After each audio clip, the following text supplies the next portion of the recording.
여러분, 경제 진짜 시계가 제로라고 이야기할 만큼 지금 한 치 앞이 안 보입니다.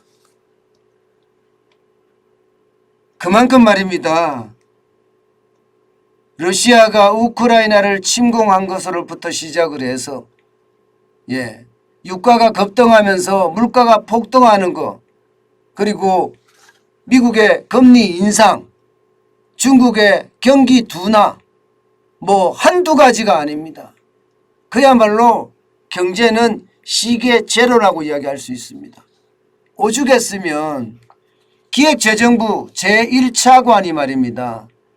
국내외 경제의 불확실성이 확대되고 있다, 이렇게까지 이야기했을까요? 이렇게까지. 저는 이것을 보면서 말입니다. 그 어느 때보다 충격이 커진다는 뜻이에요. 심지어 말입니다. KDI 한국개발연구원이죠. 여기서 나온 경제동향에서는요, 대외 여건에 대한 우려로 경기 불확실성이 크게 확대됐다, 이렇게 이야기합니다. 결국은 정부에서도 불확실성이 크다, 연구기관도 불확실성이 크다, 지금 이렇게 이야기하고 있는 겁니다. 이게 여러분, 정부나 연구기관은 그 어느 곳보다가 정보를 많이 받는 곳이에요. 특히 말입니다. 기획재정부 제1차관 정도 되면 말입니다. 온갖 정보를 다 접할 수 있는 자리예요. 그런데 그런 자리에 있는 사람이 국내외 경제의 불확실성이 확대되고 있다, 이런 표현을 썼다는 것은요, 그만큼 말입니다. 시장이 굉장히 위험하다는 거예요. 이게 점잖은 표현으로 써서 경제의 불확실성이 확대되고 있다, 이렇게 썼죠.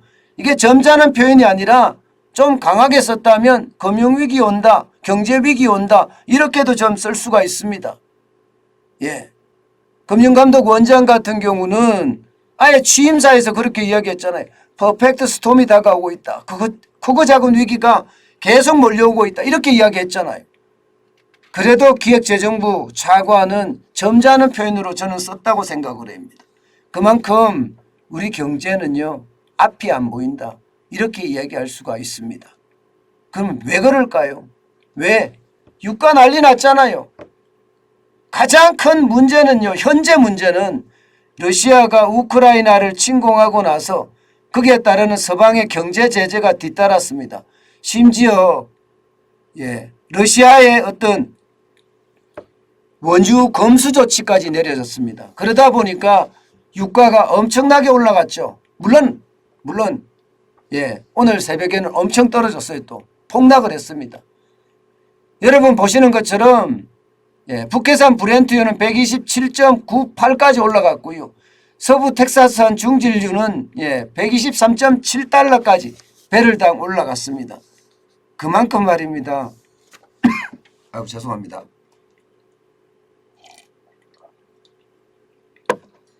그만큼 말입니다. 유가가 하늘 높은 줄 모르고 지금 올라가고 있다는 뜻입니다. 그런데 여기서 끝나는 것이 아니에요. 유가에 대한 예상은요, 지금 이대로 가면 200달러까지 간다. 뱅크 오브 아메리카는요 200달러까지 간다 했고요. JP 모건은 185달러, 골드만삭스는 150달러까지 간다고 했습니다. 이 말은 최악의 경우 1970년대식의 오일쇼크, 석유파동이 온다는 이야기예요. 그만큼 우리 경제에 충격을 주고 있다는 이야기고요. 여기서 끝나는 것이 아닙니다. 유가가 올라가면 말입니다, 우리는 당연히 휘발유 값이 올라갑니다. 3월 8일 기준으로 2,000원에 육박합니다. 여러분도 알다시피 휘발유 값에는 유류세를 20%나 인하한 상태입니다. 유류세를 20%나 인하한 상태인데 이게 1927원까지 올라갔다는 것은 그만큼 물가 압력이 강해지고 있다는 뜻이에요.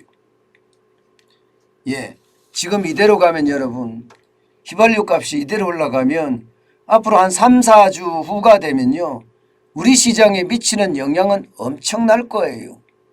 그만큼 충격적이 될 수 있다는 겁니다. 당연히 휘발유 값이 올라가면 말입니다. 예, 그만큼 우리 경제에 미치는 영향이 크고요.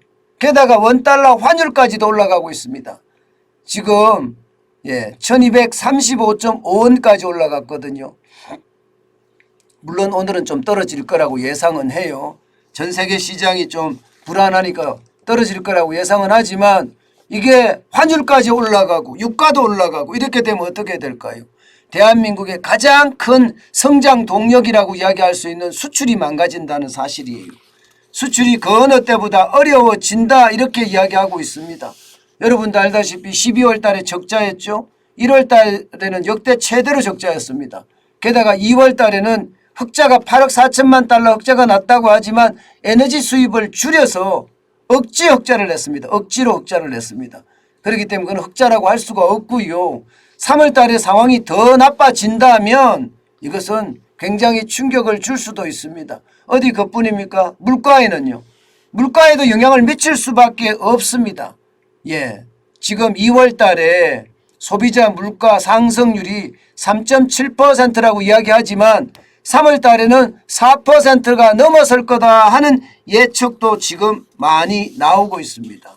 그만큼 말입니다. 시장에 대한 충격은 굉장히 커진다는 이야기입니다. 저는요, 이게 물가가 이렇게 올라가는 것, 이거 감당하기 쉽지 않습니다. 지금 윤석열 대통령 당선자가 그 어느 때보다 신경을 가장 많이 써야 될 게 바로 이 물가입니다. 물가는요, 찰리 먼거가 이야기했던 것처럼 대기업도 무너뜨리고 큰 나라 강대국도 무너뜨린다 이런 이야기를 할 정도예요. 로마가 고물가 때문에 무너졌다 이렇게 이야기하면서 말입니다. 물가에 대한 원성은 그만큼 커질 거라는 거예요. 저는 지금 대통령 당선자가 윤석열 대통령 당선자가 앞으로 어떻게 해야 될지 진짜 난제, 악재 엄청나게 많거든요. 그 와중에 가장 먼저 풀어야 될 게 바로 이 소비자 물가를 풀어야 되는 문제. 이거를 못 풀면 말입니다. 아마 집권 초기부터 굉장히 어려워질 거예요. 그 어느 것보다 소비자 물가를 먼저 잡아야 되는 것. 이것은 아주 절체절명의 숙제입니다. 저는 그렇게 생각을 합니다. 여기에다가 여러분 미국도 금리 인상을 시작을 하고 있죠. 아마 3월 15일 16일 연방공개시장위원회 그러니까 FOMC 미국의 FOMC가 열리면 금리를 인상할 거예요. 0.5%를 인상하든 0.25%를 인상하든 그 금리 인상 자체가 우리에게는 충격이 되거든요. 안 그래도 지금 물가가 많이 올라서 힘들고 또 지금 우리 금리 인상 있잖아요. 작년 8월에 11월에 올 1월에 세 번에 걸쳐서 금리 인상을 해서 우리 기준금리가 1.25%잖아요. 이런 상태에서 미국이 금리 인상을 하면 우리 또 금리 인상을 해야 되거든요. 그러면 거기에 대한 이자 부담 장난 아닙니다. 안 그래도 가계부채가 1865조 1000억 원이나 될 정도로 가계부채가 엄청납니다. 문재인 정부 들어와서 가계부채 늘어난 것은요. 말하면 잔소리다 이렇게 이야기할 만큼 가계부채가 엄청 늘어났거든요. 저는 이렇게 많이 늘어난 가계부채 감당하기 쉽지 않다고 봅니다. 그 어느 때보다 여러분 신경을 바짝 써야 되는데 이게 말입니다. 금리가 올라가면 올라가는 만큼 부채를 많은 사람들은 이자 부담이 그만큼 클 수밖에 없습니다. 이자 폭탄이라고 이야기하잖아요. 그만큼 이자가 굉장히 많이 늘어나서 저는 가계가 굉장히 어려움을 겪고 있다 이렇게 생각을 합니다. 특히 말입니다. 가계에서 가장 어려운 세대들이 자영업자들. 자영업자들 부채가 진짜 엄청납니다.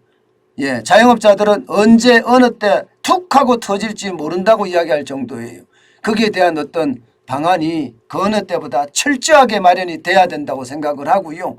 여기에다가 영끌 20대 30대들이 빚내서 집 산 사람들 여기도 마찬가지 이자 폭탄 장난 아닙니다.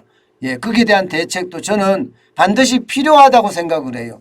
무조건 돈을 빌려줘서 되는 것이 아니라 이자를 무조건 올려서 되는 것이 아니라 한쪽으로는요 통화량을 줄여가면서 정부의 정책을 긴축으로 들어가고 거기에 따라서 말입니다.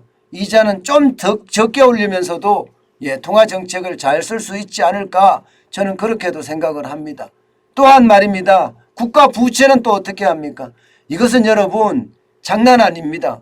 윤석열 지금 대통령 당선자도 사실 유세할 때 말입니다. 200조를 더 뿌리니 260조를 더 뿌리니 이런 이야기가 계속해서 있었거든요. 그런데 그게 추경을 한다 안 한다 이런 얘기보다는요. 기본적으로는요. 세출 구조 조정을 한다는 이야기가 많이 있었기 때문에 긴축을 해가면서 말입니다. 진짜 어려운 사람들에게는 풀어주되 더 힘든 사람들에게만 이게 혜택이 갈 수 있게 쉽게 말하면 적재적소에 돈을 풀면서 그러면서 한쪽에서는 걷어들이는 그런 아주 다양한 정책을 써야 될 것 같습니다. 국가 부채 1075조 7천억 원입니다. 지금 그 어느 때보다 많고요. 문재인 정부 들어와서 국가 부채만 600조였던 것이 1000조가 넘어섰어요. 1000조가. 이거 그 어느 때보다 중요하게 다뤄야 됩니다. 그렇지 않고 지금처럼 문재인 정부처럼 그냥 막 풀어쓰는 그런 정책이 되면 그것은 그 어느 때보다 충격이 될 수밖에 없을 겁니다. 아마 윤석열 국민의힘 대통령 당선자가 쉽지는 않을 거예요. 지금 상태가 굉장히 어려우니까 말입니다. 그 어느 때보다 저는 어렵다고 생각을 하거든요.